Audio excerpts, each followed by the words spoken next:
Hi friends, welcome back to our channel.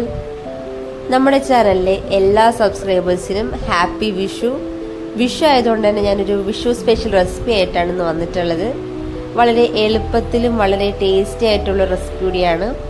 എല്ലാവർക്കും ഇത് വളരെ പെട്ടെന്ന് തന്നെ ഉണ്ടാക്കിയെടുക്കാൻ പറ്റാവുന്ന ഒരു റെസിപ്പിയാണ് നമ്മുടെ പൈനാപ്പിൾ പച്ചടി. അപ്പോൾ അതെങ്ങനെ ഉണ്ടാക്കി നോക്കാം. അതിനു മുന്നായി ആദ്യമായി നമ്മുടെ ചാനൽ കാണുന്നെങ്കിൽ എല്ലാവരും ഈ ചാനൽ ഒന്ന് സബ്സ്ക്രൈബ് ചെയ്യാൻ മറക്കരുത്. ഞാനൊരു ചെറിയ പൈനാപ്പിളും കുറച്ച് കറുത്ത മുന്തിരി എടുത്തിട്ടുണ്ട്. നമുക്ക് പൈനാപ്പിൾ കട്ട് ചെയ്ത് കാലത്തിലേക്ക് മാറ്റിയ ശേഷം അതിലേക്ക് കുറച്ച് മഞ്ഞൾപ്പൊടിയും 2 പച്ചമുളകും കുറച്ച് മുളക് പൊടിയും ആവശ്യത്തിന് ഉപ്പും ചേർത്ത് വെള്ളം ഒഴിച്ച് നമുക്കൊന്ന് അടച്ചു വെച്ച് വേവിച്ചെടുക്കാം.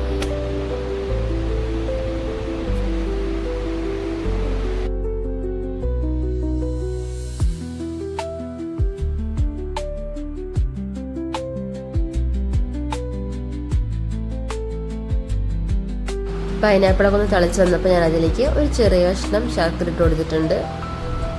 ശേഷം ഞാൻ അതിലേക്ക് ഒരു അര നേന്ത്രപ്പഴം കട്ട് ചെയ്ത് കൂടി ചേർത്ത് കൊടുക്കുന്നുണ്ട്. ശേഷം കുറച്ചുകൂടെ വെള്ളം ഒഴിച്ചിട്ട് നമുക്ക് ഇതൊക്കെ കൂടി ഒന്നുകൂടെ വേവിച്ചെടുക്കാം.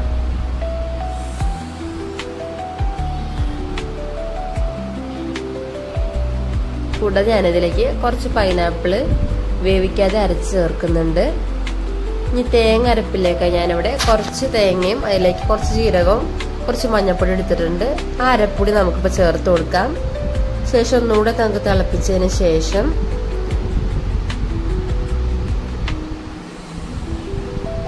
അതിലേക്ക് കുറച്ച് കടുക് അരച്ച് ചേർത്ത് കൊടുക്കുന്നുണ്ട്. അതുകൂടി ചേർത്ത് നന്നായി ഒന്ന് മിക്സ് ചെയ്ത് കൊടുക്കണം. ശേഷം ഞാനിതിലേക്ക് നമ്മുടെ കറുത്ത മുന്തിരി ഇട്ട് കൊടുക്കുന്നുണ്ട്.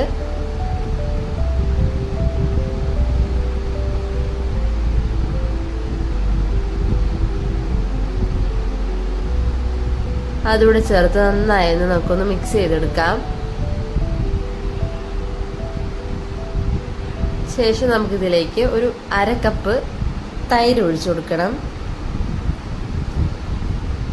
തൈര് ചേർത്തതിന് ശേഷം തിളക്കരുത്.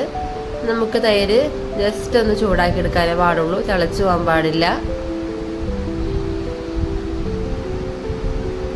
അങ്ങനെ നമ്മുടെ മധുരപ്പച്ചടി ഇവിടെ ഏകദേശം റെഡി ആയിട്ടുണ്ട്. നമുക്കിതിലേക്ക് ഇനി വറവ് തയ്യാറാക്കാം. അതിനെ ഞാനിവിടെ ഒരു പാനിലേക്ക് കുറച്ച് വെളിച്ചെണ്ണ ഒഴിച്ച് ചൂടായതിനു ശേഷം അതിലേക്ക് കുറച്ച് കടുക് ഇട്ട് കൊടുത്തു.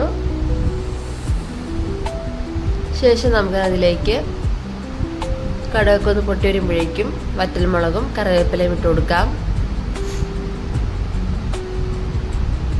ഇനി നമുക്കത് പച്ചടിയിലേക്ക് ഒഴിച്ചു കൊടുക്കാം. അങ്ങനെ നമ്മുടെ വളരെ ടേസ്റ്റി ആയിട്ടുള്ള മധുരപ്പച്ചടി ഇവിടെ തയ്യാറായി.